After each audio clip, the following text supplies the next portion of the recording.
Our guest speaker today, Mr. Ken Pierce, was diagnosed with cancer in August of 2009. His cancer is now in remission, and we are grateful to have him celebrating with us today. But what I'd like to do today is take you back to the fall of 2009, sitting with my soccer team in the Yarmouth High School weight room. Following Ken's diagnosis, a senior on our soccer team created t-shirts with Ken's initials, KCP, across the back. More importantly, the words "in our hearts" were printed fittingly right here on our chest. Our team donned these shirts before each game and used them as a rallying point. On this fall day in the weight room, our coach Mike Haggerty presented us with an email he had received from Ken, which read, and I quote, "I appreciate the in our hearts, though I might have also added, and still in our face. Don't be thinking a little cancer is going to get me off your back if I catch you slacking on or off the pitch." These words were indicative of Ken's fighting spirit and vitality in facing cancer. We have not brought Ken Pierce here because he is a cancer survivor. He was asked here today, in part, because of the way he chose to respond to his cancer. Ken refused to receive sympathies from our soccer team or anyone else, and continued to inspire us, even in his darkest days. I now invite him to the stage, knowing that he may be in our hearts, but will always be in our faces.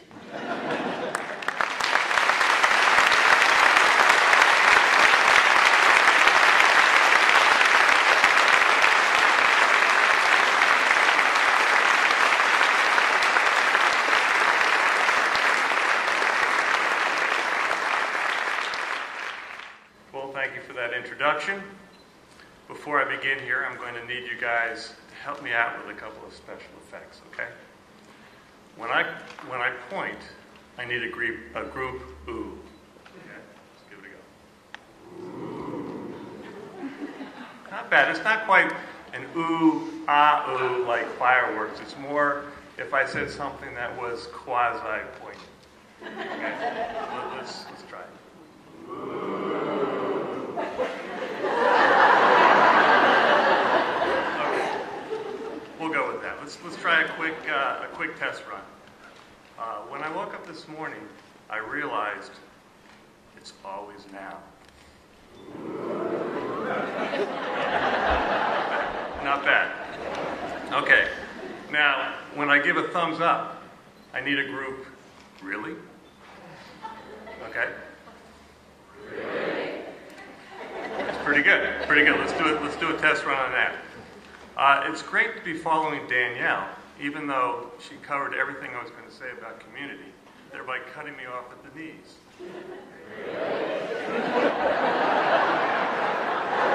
Not really, no. Maybe a little. But it'll get really awkward if I go off the page, so. Good evening, seniors, parents, grandparents, and yo to my peeps in the cafeteria.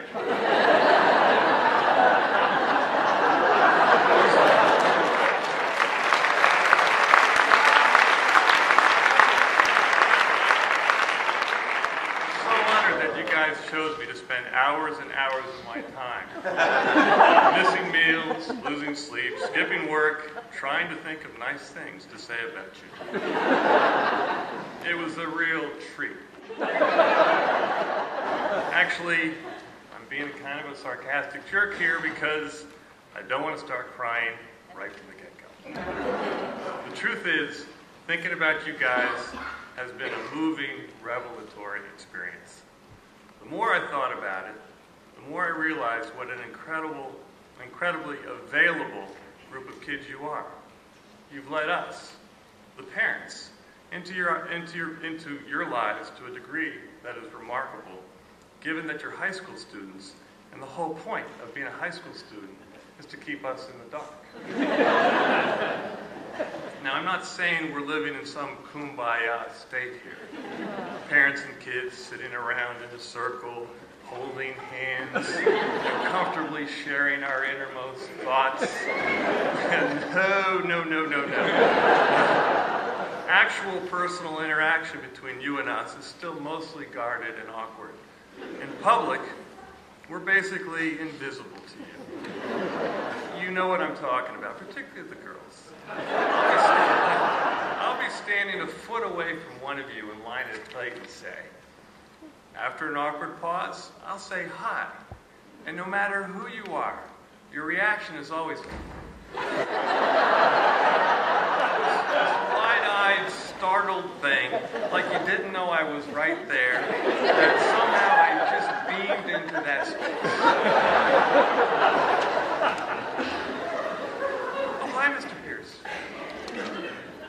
At your homes, I suspect the conversations you have with your parents are similar to those that go on across the nation.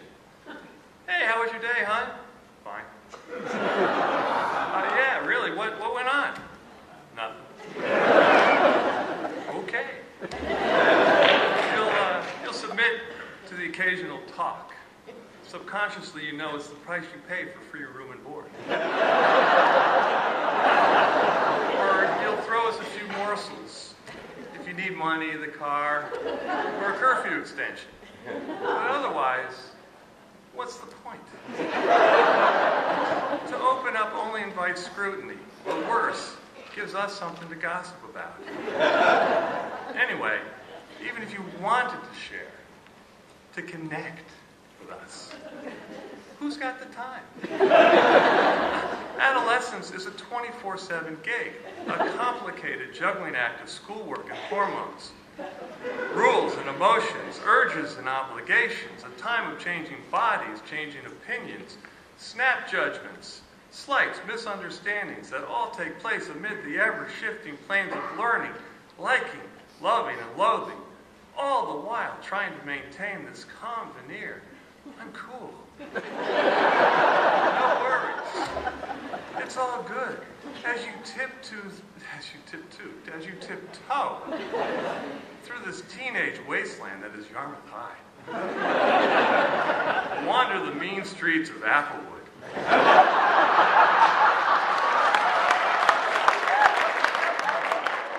Frequent the shady haunts of Handy Andy's, Roasters, Pat's, Clayton's, and China Taste. Ever alert for humiliation minds, wrong word, wrong look, wrong style, that could explode into bodily expulsion of irreversible shame and ignominy, your life ruined forever. At least that's the way Luke described it to me.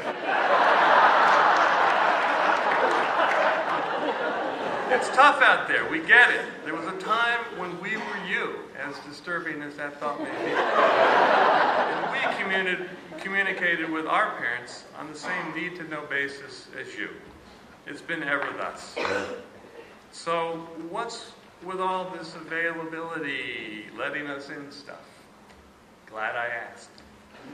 It's not about what you actually tell us, thank goodness. But like any good storyteller, it's what you've shown us that speaks volumes about who you are. Indeed.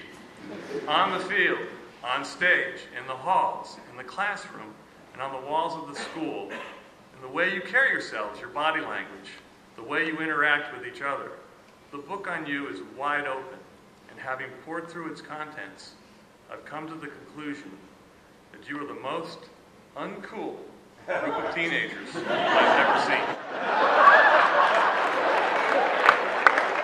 Totally. It's embarrassing, really, how much you care about stuff. How willing you are to put in the time, then put yourself out there, expose yourself, put your passion on display. Where's the apathy, people? The attitude. You guys are a teenager's nightmare. Evidence of your uncool is everywhere. 2 years ago, there was no robotics team at Yarmouth.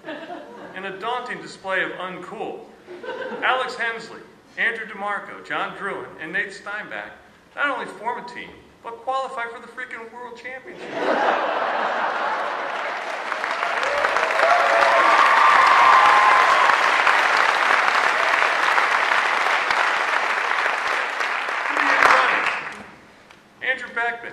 History savant, apparently likes to sail too, but Yarmouth doesn't have a sailing team.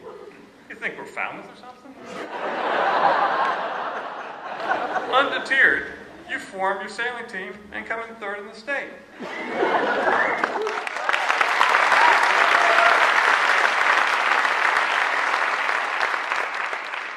Now, I don't really know you guys personally, right? I mean, raise your hands that I just mentioned. Do I look sort of familiar? No, I don't.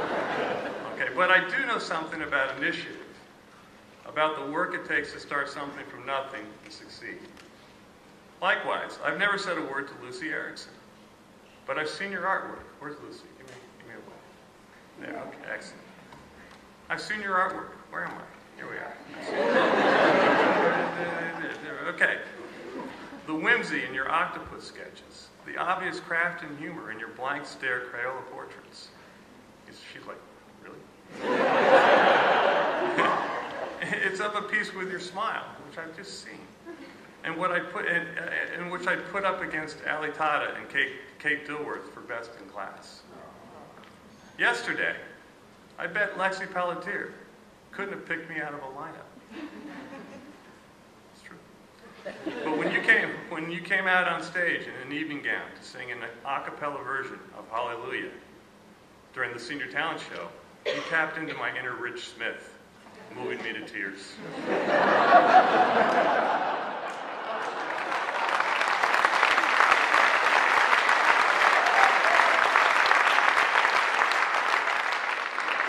You may not know me, Lexi. It's nice to meet you. But I know you have a sweet voice, nice range, and a lot of courage. The other day, I opened the door to Laura Clevenger and gave you and your teammates bottles for your softball bottle drive. Where are you? Help me out. There you are. Okay. And I gave you the bottles, and it was really the least I could do in return for you opening your mouth and bearing your soul on If I Ain't Got You. You Rich Smith me again. I wouldn't be surprised if one day we hear Alicia Keys covering you. Emma Tereff and I actually do know each other a little bit. We've spoken, but never in the deeply spiritual way that aging eye, your photograph of an elephant's eye, spoke to me. And speaking of elephants, where has Dustin Bizarre been hiding all these years?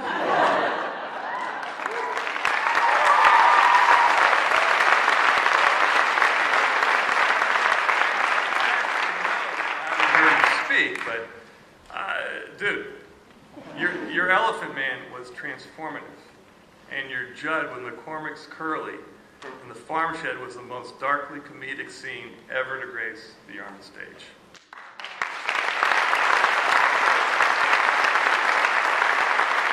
But I do know you can completely zip yourself up inside a role like few high schoolers I've ever seen. I could go on. So I will. The class is loaded with characters. You got your quiet leaders like Smythe Eddy, tennis, skiing, student senate, and Abby Hutchinson, b-ball, softball, salutatorian, spurring on mates with, "Come on, guys, let's go. We can do it." Then there's Sam Coleman. Everyone knows when you're in the room. Everything about you is just a little louder than the rest of us. The way you move, the timbre of your voice, even your face is somehow loud. But it's not a grating, obnoxious loud, an insecure need to be heard kind of loud. Rather, it's the mark of a rare breed, the teenager with no inhibitions. You're just always out there, man, cruising along on your game for anything energy, infecting everyone around, and whether you're on stage, playing music, or just hanging out. Sam, you are the man. But not the same way that Jack Gilman's the man. Jack, you've been a man since you were 5.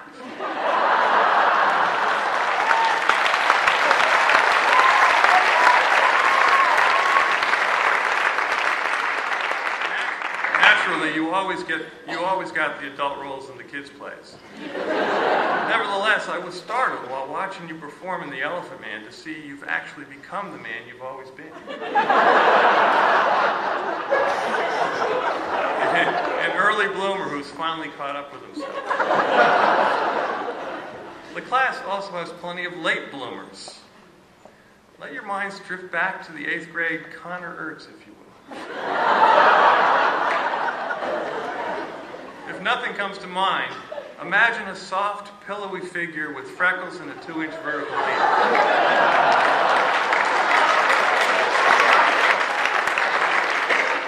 Now, flash forward to this year's basketball team where Connor, now of the genus Huncus Ertzeramus, is a huge contributor, swatting shots, clearing the boards, making putbacks during the team's surprising stretch run. Jack Watterson is another 8th grade cushion. Turned senior stud monkey. Who, along with Nate Pinjator and Nick Procia, started in a football program that went 0 for everything. And ended their career leading the team to everything and 0.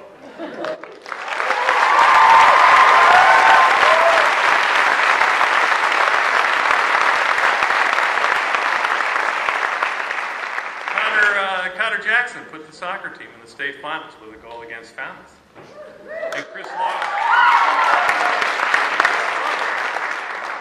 Chris Lawler continues his dream senior season on the mound for the Clipper baseball team. I know you guys.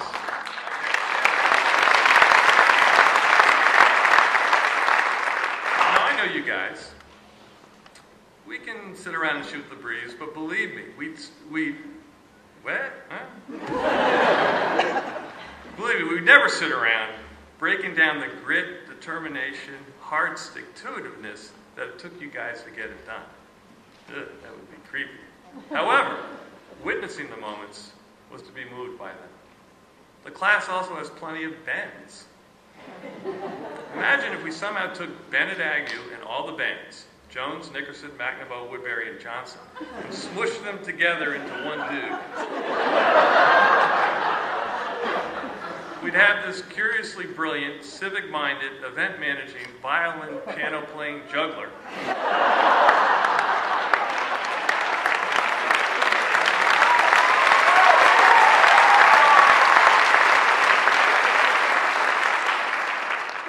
Still going on this guy. With excellent speed, a gentle disposition, long lashes, soulful eyes, with 2 trucks and 6, let's just call them water hoses. Yowza! Yeah! What a man! Oh, ladies, can I have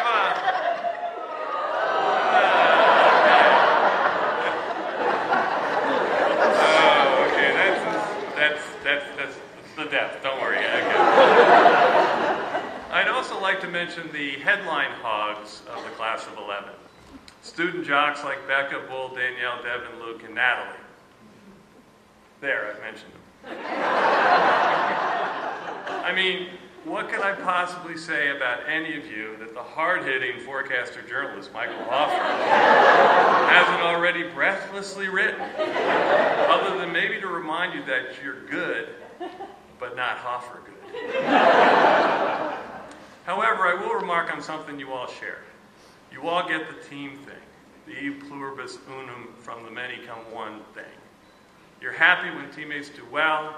You're there to pick them up when they don't. That takes a certain combination of respect, humility, and trust. It takes an understanding that your individual talents will not be obscured when in service to the team. In fact, they're enhanced.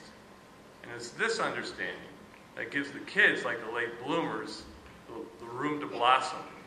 And when that's happening, well, your teams win. And you guys have been on teams that have won a lot this year. Now, obviously, there are a lot of other kids I could call out here, as the parents out there grumbling, what about my kid? But I got to move on. The class as a whole portion of my speech is coming up. It's not difficult to see the concepts of a successful team at work in the class of 2011. It's what you're showing has really showed me. You're more than a collection of individuals with various talents who happen to be graduating the same year. You're more than just a class of kids. You are, as careful readers of the program will anticipate, a community. Yes, community. Something that was, I didn't get the memo that everybody was going to talk about community, but here we go. Sure, you guys do a pretty good job on the core values front. Honesty, integrity, loyalty, fairness, respect, etc. But for me, what really marks the community of 2011, what makes it stand out, what allows so many of you to shine, is your collective generosity. Respect is when you acknowledge that there's value in the interests and endeavors of another classmate, no matter how different they may be from your own. Generosity is about genuine support and appreciation of others' interests and endeavors. It's generosity that encourages kids who might not otherwise have the confidence, for whatever reason, to step out and strut their stuff.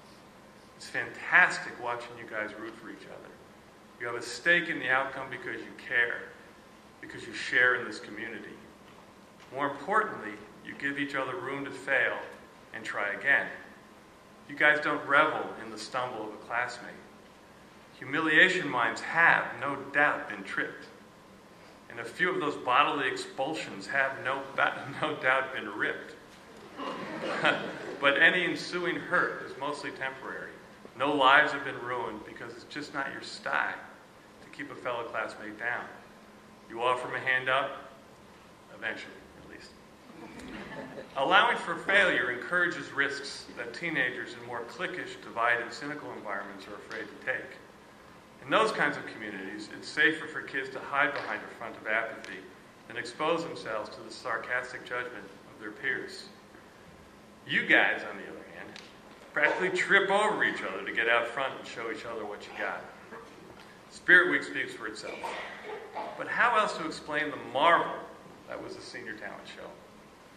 There are only 120 kids in your class. I heard 123 or 170, but you got the general number. Yet you put on 33 separate acts. Bands, singing, dancing, monologues, comedy, juggling, poetry, plus arts and crafts, all genuinely performed and enthusiastically received. Cool was definitely not the theme of the night. There were no boundaries to what you guys were willing to put up there, because there was no limit to the support you were willing to give each other. I can't tell you how rare that is for any community, much less a senior high school class. I mean, in what other environment would a reserved guy like Matt Murphy, with a no-tone voice, find the courage to sing a verse of Breathe solo?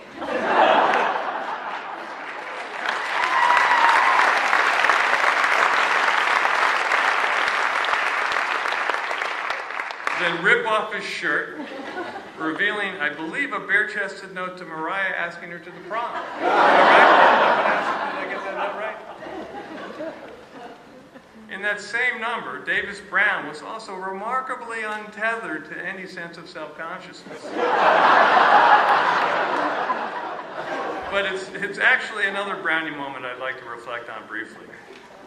In what other community would a guy like Davis have the guts, the chutzpah, to take one of the most angst-ridden moments in any senior's life, the dreaded letter from the college admissions office, and turn it into a moment of inspired comedic satire by broadcasting the decision, the actual opening of the letter, live to his friends over the internet? Yes, you remember he did this. I don't even know where to begin with that one. All I can do is express awe and admiration and assure you that the University of Richmond's loss is Dickinson's gain.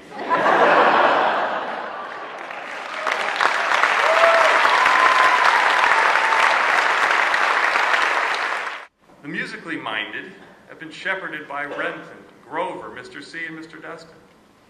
Theater types have run through Littlefield and Pulley. Weir, Fletcher, Nowak, and Houston have overseen your artistic development. all these folks are longtime educators in the Yarmouth educational community. Quote, empowering all students to lead fulfilling lives in a changing world, unquote. Because, simply put, it works here. We're all in here in Yarmouth. Parents, teachers, administrators, and communities like the class of 2011 happen because of it. Now, high school graduation is a peculiar moment. I mean, just when you got it down, just when you're most comfortable with yourselves, with your friends, with the school, it's time to move on. So what's the takeaway as you get set to go away? Certainly all the accomplishments of this talented class are a result of individual dedication and hard work. But it didn't take place in a vacuum. It was inspired by the community of which you were a part. And each of you, in turn, inspired others in this totally uncool cycle of love and affection. It will, I hope, also act as a kind of prototype for you as you seek out new communities in which to grow. When you've had what you've had here, it will be hard to replicate. But you know what a supportive community feels like. Find them, join them, promote them, create them. Halfway through.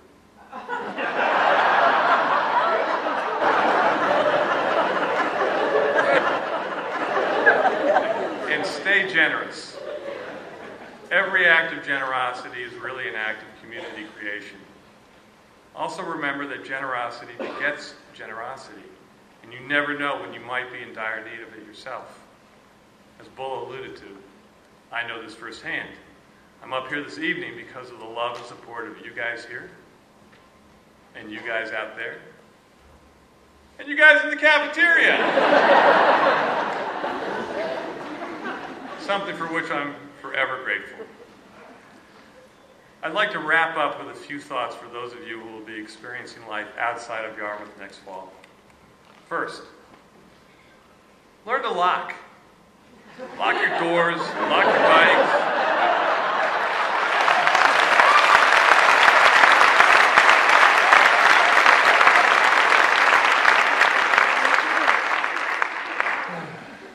Don't leave your laptops lying around. Martha Crawford will not be around to pick them up. Don't borrow cars and leave the keys in the ignition. The cars may not be around for their owners to pick up. Second, chances are traffic lights will not start blinking at 9 p.m.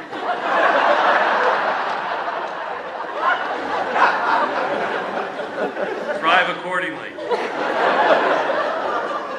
3, do not be terminal. Facebook's cool and occasionally useful. See spring, Arab. But should not replace real life. To quote my brother Derek, who just finished up addressing the senior class of Casco Bay High an hour ago, the power of technology to connect us is surpassed only by its power to distract us from sustained thought. So unplug occasionally. And 4, this may come as a surprise to some of you. I'm going a little, this is a read this one. But outside of Yarmouth, you may find, while walking the streets, in your classes, in your dorms, among your professors and coaches, in whatever community you find yourself in, that everyone isn't white.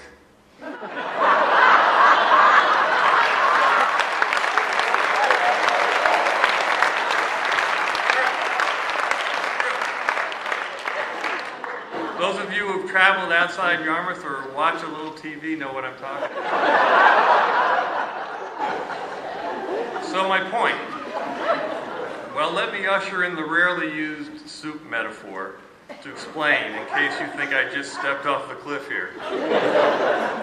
Yarmouth is like vichyssoise, or as the French call it, white potato soup. The world out there is like gazpacho, a spicy, colorful vegetable delight. Both soups are cold, both are good for you. So eat what you're served and eat with gusto. I'll try to finish. You You guys are the best. It's been a hell of a run, but your show's finally come to a close. Best of luck, lots of love, and stay in touch. Thank you very much.